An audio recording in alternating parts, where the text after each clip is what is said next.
እህት ይቅርታዬን ተቀብለሽ ሰላም ከሆንን በዚህ ላይ ደስተኛ ነሽ? መጀመሪያ እኔ ሰላም ካለ የትም ቦታ ደስተኛ ነኝ። ሰላም ነው የምፈልገው። ሰላም እንዴት ናችሁ? ደህና ናችሁ ወይ? ሁሉ ሰላም፣ ሁሉ መልካም ነው። እግዚአብሔር ይመስገን እኔ በጣም ደህና ነኝ። ዛሬ አዲስ ቪዲዮ ይዤላችሁ መጥቻለሁ። ሰብስክራይብ እና ላይክ እያረጋችሁ ይህን ቪዲዮ እንትን አበረታቱኝ ማለት ነው። ዛሬ ቡዝዬና ሩታ ኤፍሬም ሊገናኙ ተጠራርተው እንግዲህ ኤፍሬም ቡዝዬ ምንም አታቅም። እንደገና ደግሞ እኔም ሳላስበው ነው ወደዚህ ወደ ሚዲያ እየጠራዋት ያለው ብሎ እንግዲህ ኤፍሬም ተናግሯል። ኤፍሬም እህቱን ጠራትና ቡዝዬ በጣም ድክምክም ብላለች። ስራ ላይ ነው እየዋልኩት እያለች ነው። ነገር ግን ስራ ላይ መዋሏ በጣም ጥሩ ነው። ሩታም መታለች። እንግዲህ ኤፍሬም አንዳንድ ነገር እየተጫወተ ለራሱም ያሳሰበው ነገር እስከሆነ ድረስ ኤፍሬም ግን ቡዝዬንና ሩታን አገናኝቶ እንግዲህ ይቅርታ እንዲባባሉና ቡዝዬም የአብርሽ ልጅ ልዑል በጣም እኮ እየናፈቀኝ ነው፣ አንቺም እንደዚህ ከዚህ ስንጣላ ይቅርታ ከተደራረግን ደግሞ ከልባችን ካልሆነ ምንም ፋይዳ የለውም ብላ ሩታ ስትናገር ነበረ። በእያንዳንዱ ጥፋት እንግዲህ ስለ ጥፋት ምንም ነገር የተናገሩት ነገር የለም። ነገሮች ግን እንደዚሁ ወደኋላ መመለስ አንፈልግም በማለት ሁሉንም ነገር ሚዲያ ላይ አውጥተው ስለተናገሩ በስተጀርባ አንዳንድ ነገር ነው እንጂ ብዙም ሁለማናቸው ሶሻል ሚዲያ ላይ እስካለ ድረስ ቡዝዬ ብዙም ማውራት አልፈለገችም። ሩታም እንደዛው። ስለዚህ እንግዲህ ኤፍሬም አሁን አንዳንድ ነገሮችን እሱም እንግዲህ በስህተት ሊሆን ይችላል የተደረገው። አብርሽም ከእንግዲህ በኋላ ወደ ሩታ ህይወት ላይመጣ ይችላል።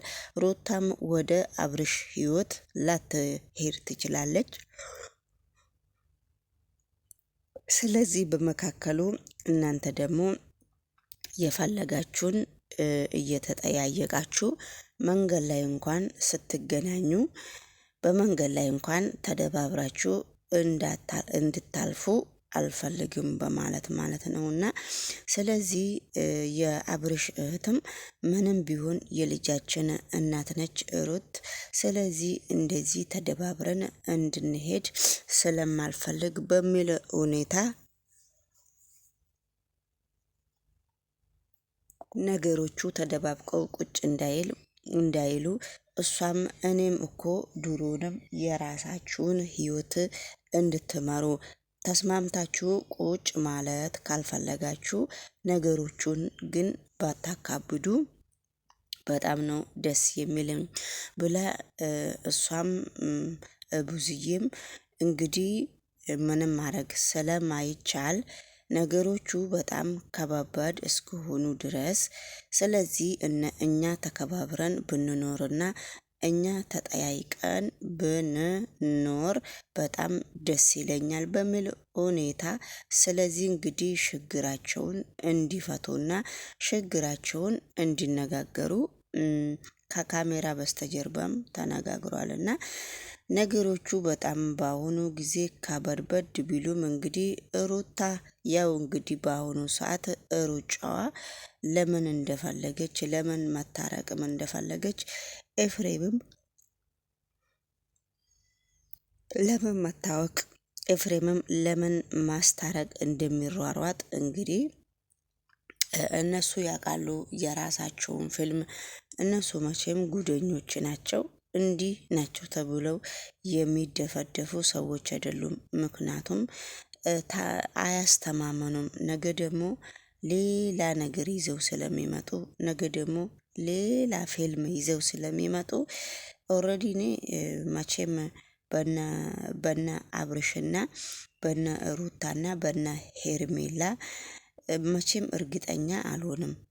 ለምን እንደሆነ ባላቅም ዝም ብለው ነው ያገኙትን ነገር የሚያወሩት ለማለት ሳይሆን ቁም ነገር የሌለሽ ናቸው። ሩታም ሄርሜላም ብዙ ይሄን አክል ቁም ነገረኛ ናቸው ተብሎ ምንም ነገር የሚወራ አንድ ነገር እንደሌላቸው ነው እኔ የማውቀውና ነገሮቹን ግን ኤፍሬም አስተውሎ ነገሮቹን በዚህ ደረጃ ሊያስታርቃቸው ስለተሯሯጠ ለነገርም እንደዛው ስለተሯሯጠ በጣም ደስ ብሎኛል። ለማንኛውም መንገድ ላይ ስንገናኝም ሰላም እንባባላለን ተባብለው ሩታ ግን ብዙዬን አይኗን ለምንድን ነው የምታየው?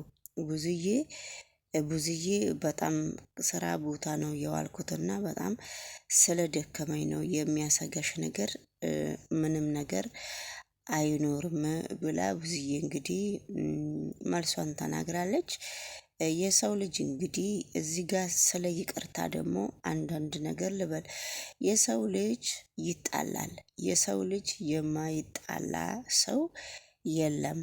ስለዚህ እንግዲህ ከእንግዲህ በኋላ አብርሽን አገኛለሁ በሚባል ሁኔታ እኔም ይሄ ነገር መስሎም አይታየኝም። አብርሽ የራሱን ህይወት እየመራ ነው።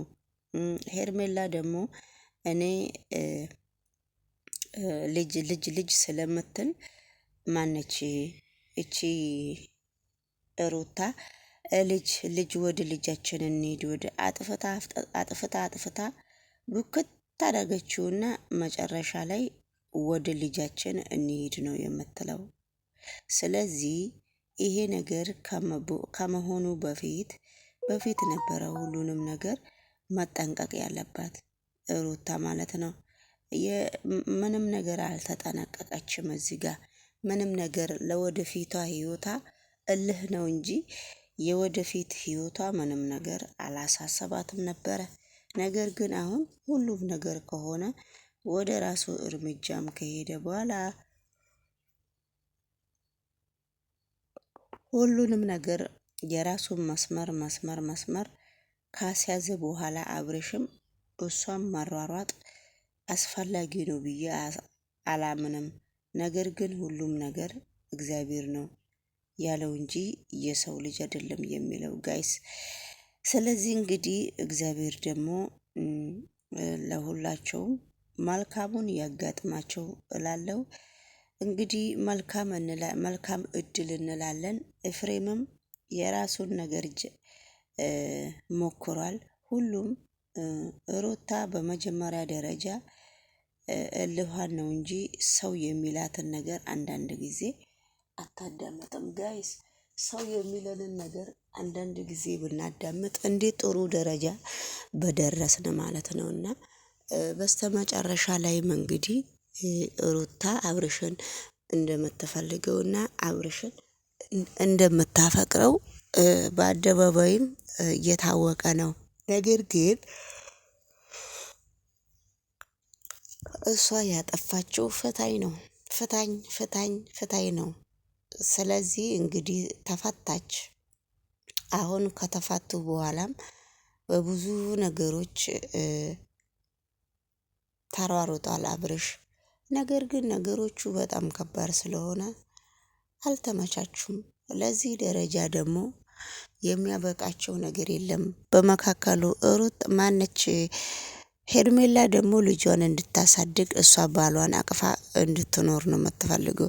ሄርሜላ ግን እነሱ መካከል ምንም ነገር መናገር እንደማትችልና ምንም ነገር መፍትሄ እንደሌላት ነው እንደራሴ የማስበውና ለማንኛውም ጥሩ አይደለም። በሰው ትዳርም እንደዚህ መበጥበጥ በጣም ነው ያነኮረችው።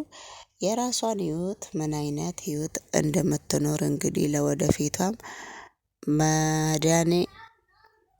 መድኃኔ ዓለም ያውቃል ብዬ ነው የማስበው። እንግዲህ ውድ ተመልካቾች ይህንን ቪዲዮ ሰብስክራይብ እና ላይክ እያደረጋችሁ ይህንን ቻናል አሳድጉት እስቲ። ጉደኛ ቻናል እኮ ነው ይሄ ቻናል።